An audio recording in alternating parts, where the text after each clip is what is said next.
नमस्कार.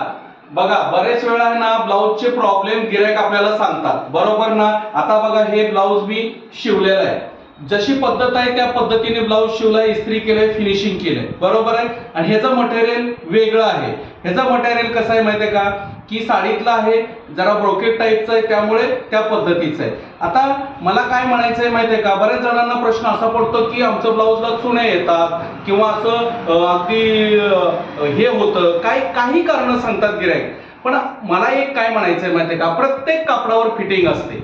आता हे सिंथेटिक कापड आहे, या सिंथेटिक कापडाचं थोडंसं फिटिंग मध्ये अडचण येणारच आहे. कॉटनचं ब्लाऊज असलं की कॉटनचं ब्लाऊजचं परफेक्ट फिटिंग येणारच आहे. कटिंग चांगलं असतं, शिवण पण चांगलं असतं, पण गिराईक किती आपल्याकडनं चुका काढतात का.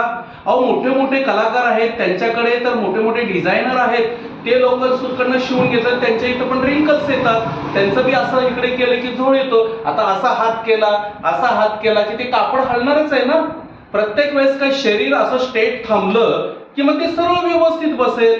मग मला काय म्हणायचंय माहितीये का, ज्या महिला घरगुती शिवतात, जे त्यांचा व्यवसाय चालू करतात, त्यांना तुम्ही सपोर्ट करा ना. त्यांना सांगा की बाबा माझ्या ब्लाऊजची अशी अडचण आहे, ते दुरुस्त करतील. का त्यांना कारणच सांगायची तुम्ही की माझं ब्लाऊज असंच होतंय तसंच होतंय. मग त्याच्याने काय होतं माहितीये का, ज्या बिचाऱ्या कुठे शिवण शिकतात किंवा शिकलेले असतात, त्यांना मानसिक टेन्शन येतं की अरे बापरे, ह्यांचं ब्लाऊजचं असं का झालंय. त्यामुळे त्यांना काम करायची पण ती मनाची तयारी होत नाहीये.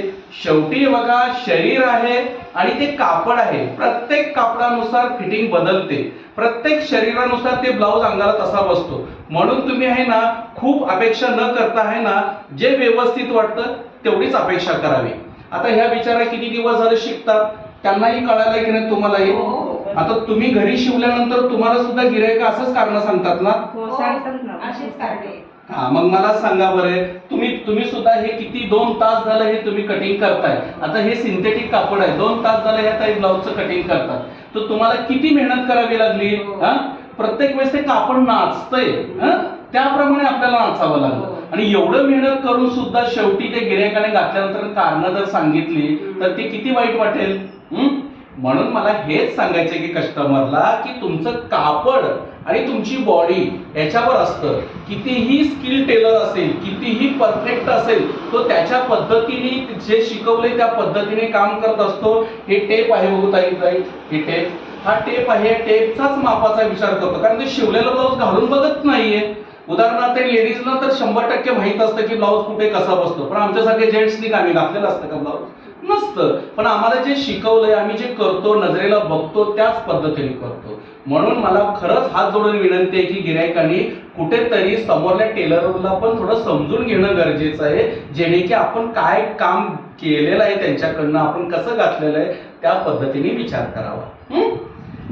हे कुठंतरी लक्षात ठेवा कस्टमरनी. आणि जे शिवणकाम करतात त्यांना थोडंसं सपोर्ट करा, जेणे की त्यांचं काम करण्याची अजून थोडी तयारी झाली पाहिजे. बरोबर आहे की नाही ताई? धन्यवाद.